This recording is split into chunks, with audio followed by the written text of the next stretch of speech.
जय श्री कृष्णा।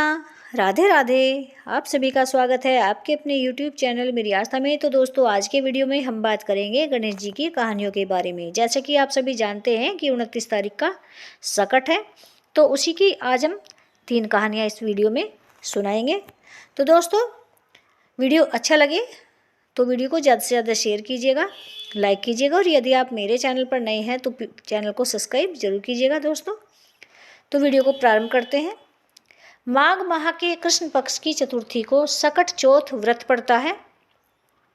इस दिन माताएं संतान की लंबी आयु के लिए निर्जल व्रत रखती है। यह व्रत संतान के जीवन में आने वाली हर संकट और बाधा से बचाता है। इस दिन संकट हरण गणेश जी का पूजन पूरे विधि विधान के साथ किया जाता है। इसे संकष्टी चतुर्थी और तिलकुटा चौथ भी कहा जाता है। इस दिन माताएं पूरे दिन निर्जल व्रत रखती हैं और शाम को चंद्रमा को अर्घ्य देकर व्रत का पारण करती हैं। शाम को चंद्रोदय के दर्शन कर पूजा में दूर्वा, शकरकंद, गुड़ और तिल के लड्डू चढ़ाए जाते हैं। दूसरे दिन सुबह सकट माता पर चढ़ाए गए पकवानों को प्रसाद रूप में ग्रहण किया जाता है। तिल को भूनकर गुड़ के साथ कूट लिया जाता है। तिलकुट का पहाड़ बनाया जाता है और कहीं कहीं पर तिलकुट का बकरा भी बनाया जाता है। पूजन कर सभी में प्रसाद वितरित किया जाता है। पूजन के बाद माताएं सकट चौथ व्रत कथा सुनती है। मान्यता है कि सकट चौथ व्रत में बिना व्रत कथा सुने या पढ़े व्रत का फल नहीं मिलता है।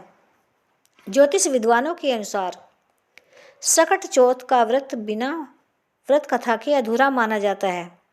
इस व्रत को लेकर कई कहानियां प्रचलित है, जिसमें बुढ़िया माई की कहानी, भगवान गणेश की कथा और माता पार्वती व भगवान शंकर से जुड़ी अनेक कथाएं सुनी जाती हैं।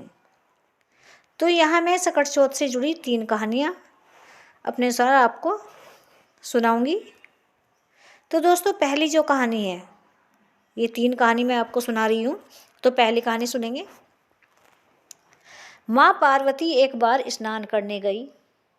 स्नान घर के बाहर उन्होंने अपने पुत्र गणेश जी को खड़ा कर दिया और उन्हें रखवाली करने का आदेश देते हुए कहा कि जब तक मैं स्नान कर खुद बाहर न आ जाऊं, किसी को भीतर आने की इजाज़त मत देना। गणेश जी अपनी माँ की बात मानते हुए बाहर पहरा देने लगे। उसी समय भगवान शिव माता पार्वती से मिलने आए, लेकिन गणेश भगवान ने उन्हें दरवाजे पर ही कुछ देर रुकने के लिए कहा। भगवान शिव ने इस बात से बेहद आहत और अपमानित महसूस किया। गुस्से में उन्होंने गणेश भगवान पर त्रिशूल का वार किया, जिससे उनकी गर्दन गिर गई, कट गई। स्नान घर के बाहर शोरगुल सुनकर माता पार्वती बाहर आई तो देखा कि गणेश जी की गर्दन कटी हुई है। ये देखकर वो रोने लगी और उन्होंने शिवजी से कहा कि गणेश जी के प्राण फिर से वापस कर दें। इस पर शिवजी ने एक हाथी का सिर लेकर गणेश जी को लगा दिया। इस तरह से गणेश भगवान को दूसरा जीवन मिला। तभी से गणेश जी की हाथी की तरह सूंड होने लगी। तभी से महिलाएं बच्चों की सलामती के लिए माघ माह के कृष्ण पक्ष की चतुर्थी को गणेश चतुर्थी का व्रत करने लगी। दोस्तों, दूसरी कथा।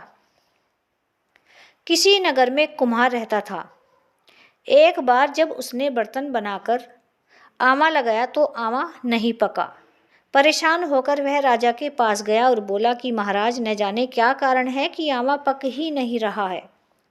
राजा ने राज पंडित को बुलाकर कारण पूछा। राज पंडित ने कहा, हर बार आमा लगाते समय एक बच्चे की बलि देने से आमा पक जाएगा।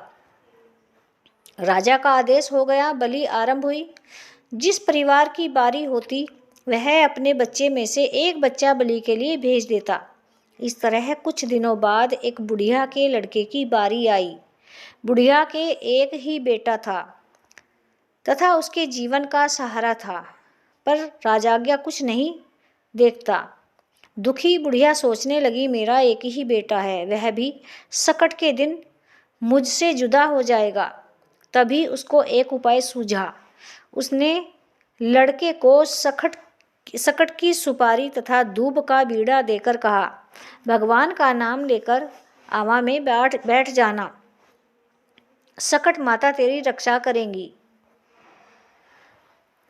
सकट के दिन बालक आमा में बैठा दिया गया और बुढ़िया सकट माता के सामने बैठकर पूजा प्रार्थना करने लगी।